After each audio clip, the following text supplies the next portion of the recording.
Hey guys, my name is Nadja Nabbie and I am a student in the MFA program at UE.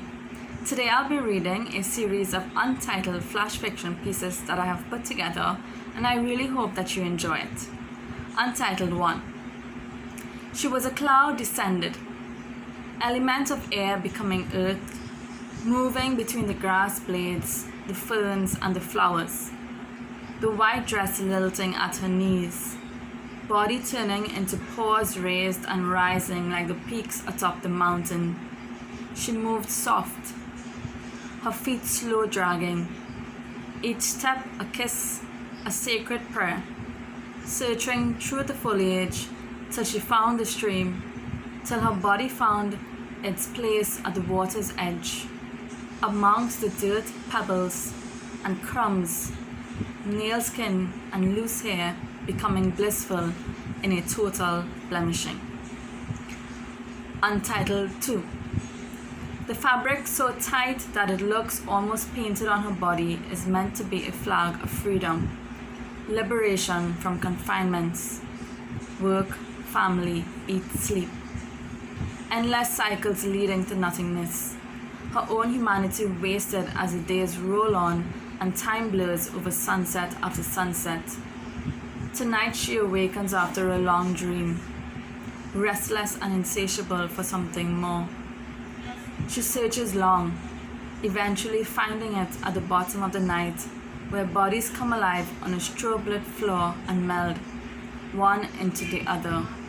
Sweat pulsing and rhythms throbbing on skins, and she, no longer sure of who she is, lost in the music and movement, head back and spinning, dizzied, under the fog of cigarettes and the smell of liquor on the breath of the room. Untitled 3. The world spun, and for a split second, before the blackout came on him entirely, he could finally hear a hush falling on the voices. Caston closed his eyes and listened into the silence, numbing and sweet. It first rolled out in soft ripples from his crown to his soles until it stilled his every cell. The nausea was still there somewhat, and the need to keel over and cry endlessly. But he steadied himself as he believed a man should, as he believed all men should when in the thick of battle, and down he continued to shut the feeling until it lay dead at his feet like a conquered devil. No, he refused to fall apart. He refused to ever fall apart.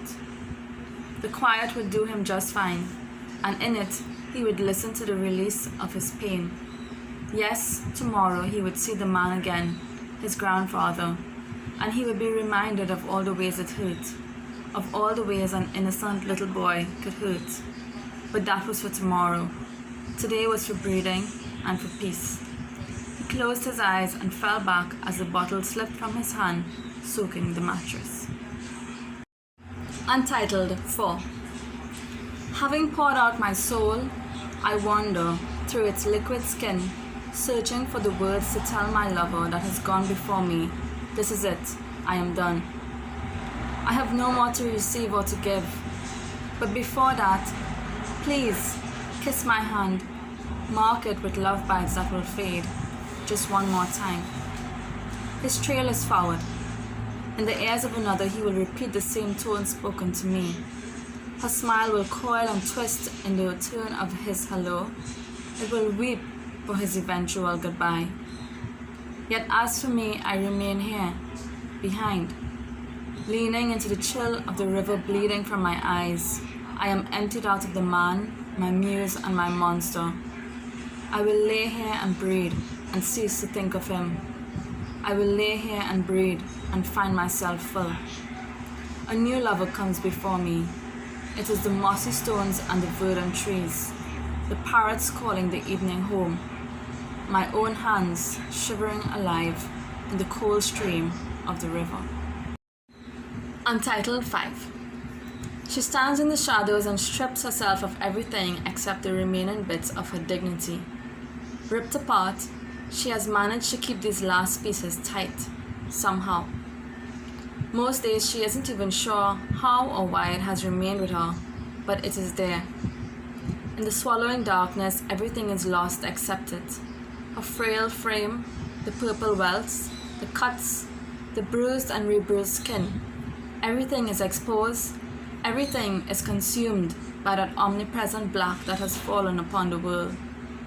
In the house to her back, the neighbors are sound asleep, unaware that she has slipped in through the holes in the fence which separates their yard.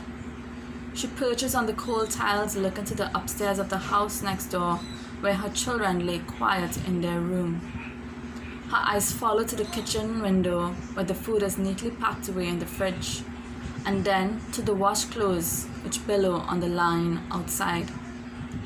Throughout the house, the floors have been swept and mopped. Lysol perfumes the corridors. Everything is ordered, neat, and in its rightful place, except him.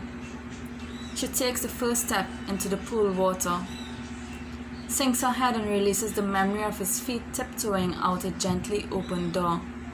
She comes up, sinks her head under and releases her mother, aunts and in-laws encouraging her, "Eat girl, eat, you're looking so frail."